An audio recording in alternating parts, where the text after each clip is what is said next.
B, bakit sa tingin mo deserving tong pambato mo na to na maging Ultimate Champion?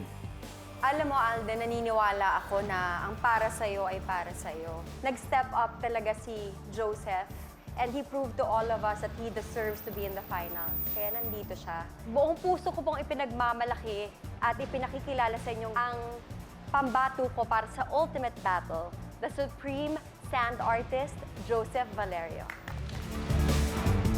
Our second grand finalist, the Supreme Sand Artist, Joseph Valerio. Grabe, Joseph. Actually, iba rin talaga yung tinahak mong landas dito sa show natin, no? Binalik ka ni Bea dahil si Moses ay nag-compete sa ibang bansa. At ngayon, umabot ka dito sa ating grand final, sa Ultimate Battle. Anong pakiramdam, Joseph?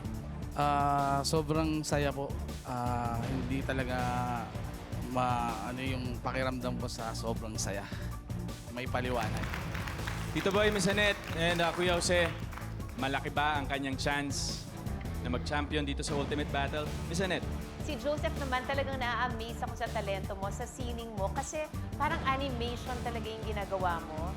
So nakakapag-kwento ka talaga ng storya. You have been blessed with that talent, and I'm very happy that you were able to share it with our Filipino viewers. Thank you po. Thank you, Miss Annette. Kuya Jose? Salamat sa'yo. Nakakapag-promote ka ng ganyan na yung mga kabataan na hindi dapat nang gawin. Hindi mo man naramdaman, hindi mo man lang dinaanan, pero ipinakita mo sa amin at pinaramdam mo sa kanila na hindi maganda ang patutunguhan ng mga bagay. Tama po. Salamat po. Thank you, Kuya Jose. Tito Boy? Lahat ng sinabi ni Annette, lahat ng sinabi ni Jose, tama. Pero, Joseph, lahat, agree ako doon. You are here tonight because you're one of the best. I think you're one of the best sand artists I have seen. Entertaining, wala akong problema doon. Pero ito, seryoso ito ha.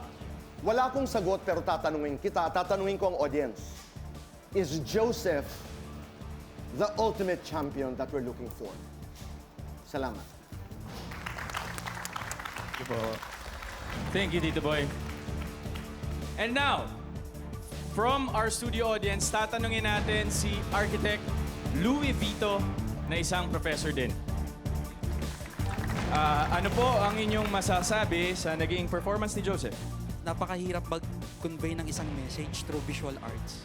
And dun sa ginawa mong performance kanina, it seems na napaka-easy and napakadali mong nailabas yung message.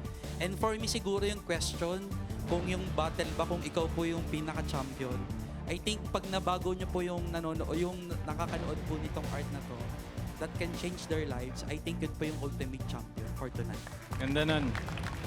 Thank you, Something Architect. that can change the world also. Hindi Tama. lang person. Salamat, Architect Louie.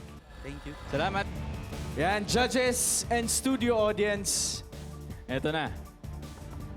Oras na ulit para bumoto. You have 10 seconds to vote, kaya give your battle stars now.